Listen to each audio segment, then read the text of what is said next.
Okay, Archbishop, it's coming up to 18 years being a priest. You're ordained a bishop almost 6 years ago. How would you describe the journey? The priesthood or the bishop episcopal journey? Maybe you can start with the priesthood.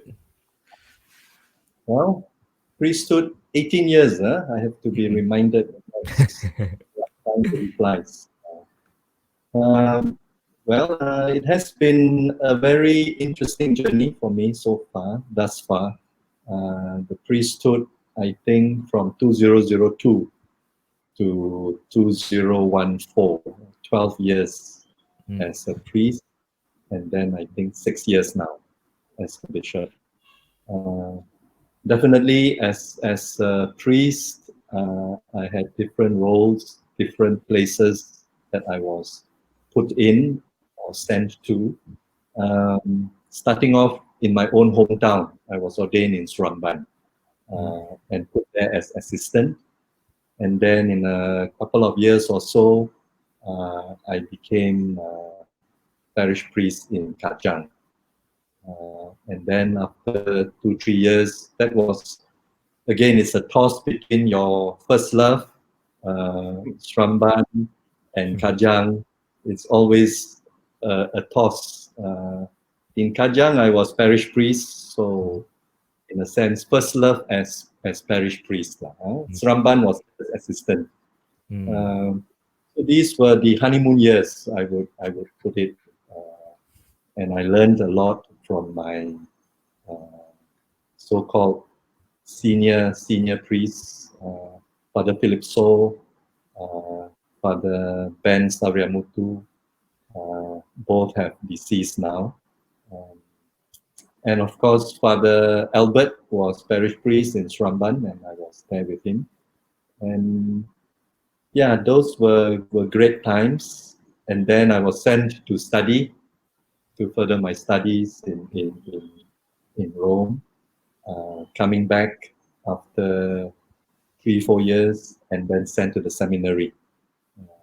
So it was a different role there in the seminary as a formator.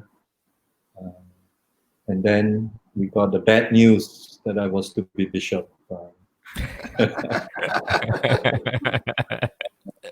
Again, I changed again my life from 6,000 odd parishioners to 20 seminarians, and now to 150,000 parishioners and 66 overgrown sons as priests.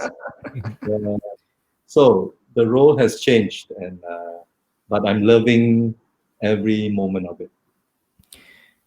You know, in a few of your interviews, earlier interviews years ago, when you were after you became Archbishop, you said something that to the effect that you were still wondering why you were placed in this position.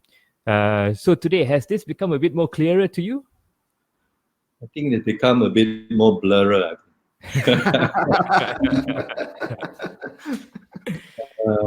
Yeah, I mean, you'll never know exactly why one is put in this role. I wouldn't say it's beginning to be clearer, but every day is a challenge. Every day it's a new day. It's a new adventure. And even though it's locked in at home, who would imagine we'll be doing this and reaching thousands of people, which so every situation we are in, I guess we can discover the purpose there. And I've always had this attitude of seeing the best in every situation, and I guess that has brought me where I am, and has given me at least a perspective on life, especially when things are not so clear these days. What will the church look like tomorrow? But I believe whatever it is, we are not alone. It's not to quote Liverpool, but God is with us, and he is journeying with us. And I just want to assure our people, the church is also there with you. Maybe right now we can just take you back to your early years a little bit. Have you always been close to the faith? Did you like the church stuff as a young boy? I think when I was in my mother's womb already, I was in church. I was I was an altar boy, Ah, standard 5, standard 6. So from that moment already, we were, of course, going to church and then serving at mass, and then with the youth group, with the Christmas campaign, singing carols and going to the poor. yeah. This was one of the, I think, my early exposure to hardcore poor, people living without roofs over their heads. And we used to joke, they live, hotels have only 5 stars, they have thousands of stars they can see Ah, looking up. that's nice. Yeah, yeah.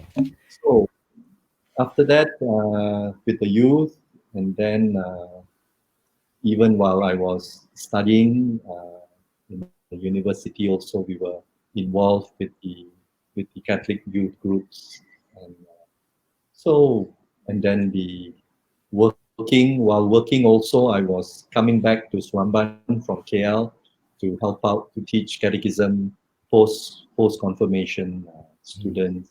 So and then the seminary, joining the seminary. So, like what you said, probably overexposure to the church, and now even more so as bishop. When do you realize it was your calling, Archbishop? I mean, was there a moment when you were working, or when you were altar boy, you always like had a calling, like when I was an altar boy, I know Father Simon always used to ask me, and Father Philip, when are you going to join the priesthood? When are you coming for the vocation Yeah. camp? I don't know whether were the parish priests influencing you that time in the same way. Actually, no.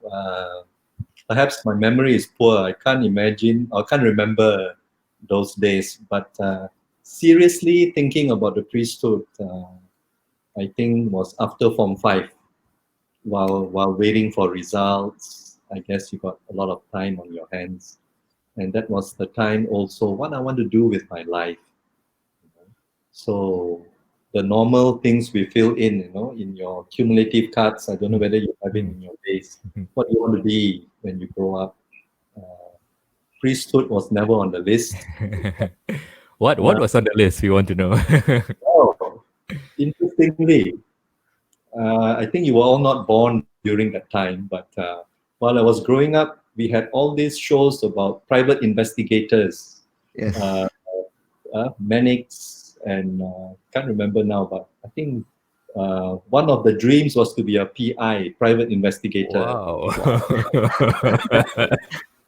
And then I used to travel in buses, public transport with my grandmother, and I wanted to be a bus conductor because he was, Interesting.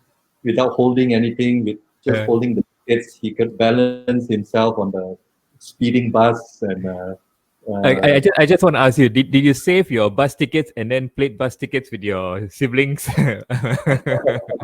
I probably did. Yeah. So these kinds of things that influenced me in those days in primary, secondary school. Of course, we wrote in those cards what everybody writes, to be an engineer, to be a teacher. Both my parents were teachers, Yeah.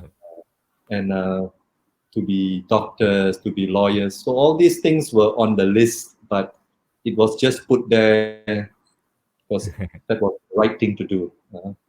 But finally, uh, I answered the call when I came back. Although the call was there for about 12 years since I left for overseas, uh, up to when I joined the seminary. It was a 12-year journey, so to speak.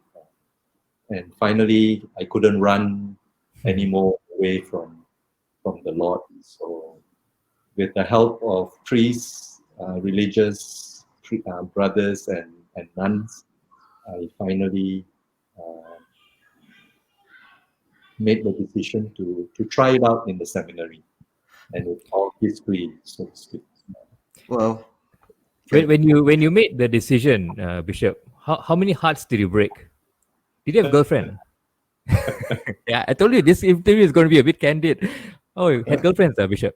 You can censor all this lah, because there are many friends who are girls lah, and well, all were part of my journey, I believe, challenging me, and also praying for me. So I would look at it as every person that has come into my life, even today, is part of this journey of faith. Yeah. I was fortunate to have many of them during my youth days and during the times when I had to make decisions. They were put by God there to push me along, to prod me along, to help me to make decisions.